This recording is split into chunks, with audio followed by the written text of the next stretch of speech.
Eslin, and I'm coming to you from my beautiful hotel room. So please don't mind my tired eyes and my beautiful smeared red lipstick. I'm really exhausted. I've been up since 3 a.m. and it's about 8 p.m. So yes, so this is the best I can do in my hotel room as far as lighting and a little setup. But today I wanted to talk to you guys about our cycles, and I figured that it's the best time to talk about it because if you didn't know, March is Women's History Month, and we just celebrated International Women's Day, which is March 8th. I think it's the perfect time to talk about our cycles, especially because as women, we get our menstrual cycle every single month, but yet we barely know anything about it. All we know or all we associate our menstrual cycles is with mood swings and hormones and cramps and everything negative that comes along with it. But if you understand the science behind our cycle, you'll know that our cycles are natural and they're not supposed to be painful. This is something that our body does naturally every single month, like clockwork. So I just want to talk to you guys a little bit about that. And we will start with the first phase of our cycle, which is menstruation. Your cycle begins on the day that you get your period. It goes through 4 different phases. It lasts all the way until you get your next period, and that's when it ends. Now, the first phase of your cycle will be menstruation. And menstruation is when a woman sheds the lining of her uterus, which is called the endometrium. So let's just say this is your uterus. Now this is the inside of your uterus, and right here is the lining of your uterus, which is called the endometrium. Your endometrium changes throughout your cycle. The hormone estrogen causes your endometrium to grow in preparation for a possible pregnancy. It waits for the fertilized egg to come down the fallopian tube, and then eventually it implants somewhere between 9 DPO, 9 days past ovulation,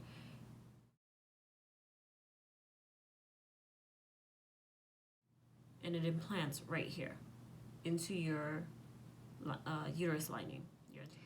But if pregnancy does not occur, your estrogen and progesterone levels decrease, which then promotes menstruation. So now this brings us to our second phase, which is the follicular phase, and this phase actually overlaps menstruation. So it starts at day 1 of your cycle and it ends at ovulation. This phase prepares your eggs to maturity so that it then ovulates. Your ovaries produce about 5 to 20 small sacs called follicles. Each follicle has an immature egg, and only one follicle produces a mature egg, which is ovulation. The rest of the follicles will be absorbed by your body. However, this is the biggest problem with us women who have PCOS. Our bodies fail to produce a mature egg due to abnormal hormone levels. Therefore, immature follicles accumulate in our ovaries, which is why we get the name string of pearls, because they'll accumulate around your ovary, and if you look at it in an ultrasound, it will look like little circles all around your ovaries. And that's where string of pearls, the nickname string of pearls, comes in for women with PCOS.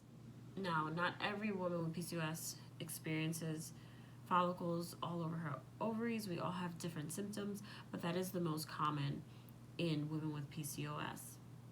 And usually the follicles will go away anywhere from 1 to 3 months, and sometimes they stay longer. So after the follicular phase, which your egg is now mature and ready to pop and come out, is ovulation, which is your third phase in your cycle. Ovulation is where the egg is released from your ovary and then travels through the fallopian tube. Now, if you're trying to get pregnant, the best way is by studying and looking at your cervical mucus. Get familiar with your cervical mucus. Look at it every day. Look at the texture. Feel the texture.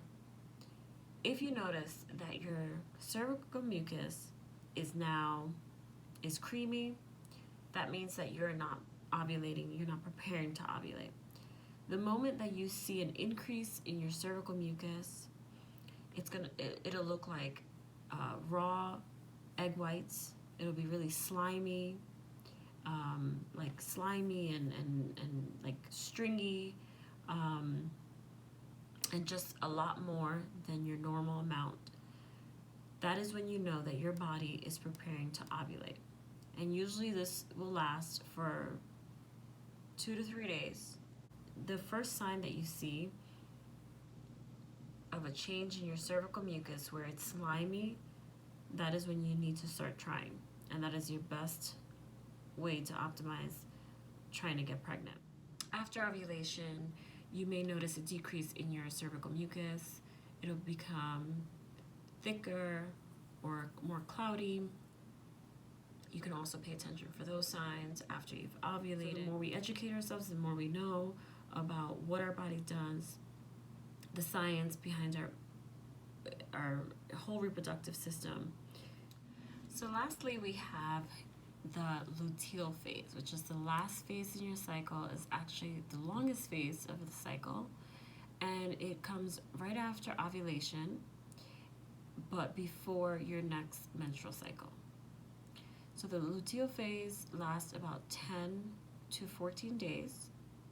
The egg will travel down through the fallopian tubes into your uterus and then make its way and implant into your uterine.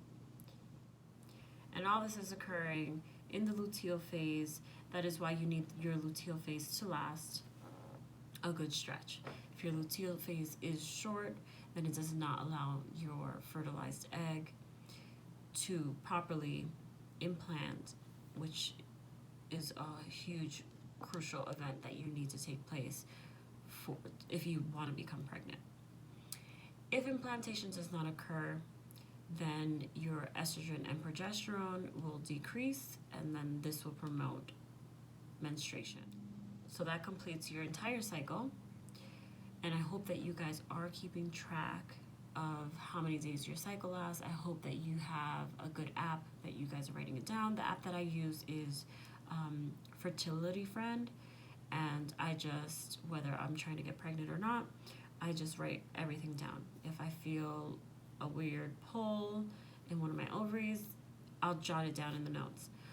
Right now I'm on cycle day 13, so right now I'm on cycle day 16, and I actually felt like it lasts like a second. It was just like a quick pull on my right ovary. I write down, the very first day that I get my period. I write if it's light, if it's moderate, if it's heavy, if I got any spotting. I put it all in my app so that I can always go back and reference and see how I did that month. So please comment below. I would love to know where you guys are in your cycle. I actually want to share with you guys in another video my chart, my cycle where I got pregnant, so that you guys can see exactly what my levels were, what my cervical mucus looked like, what day it looked like it. I wrote all of it down, all the details. So I can't wait to share that with you guys. So that wraps up my get to know your cycle video. I hope you guys learned something about your cycle. Please share with me any tips that you guys do. I would love to hear it. Please comment below. Don't forget to subscribe and don't forget to like. I will see you in another video.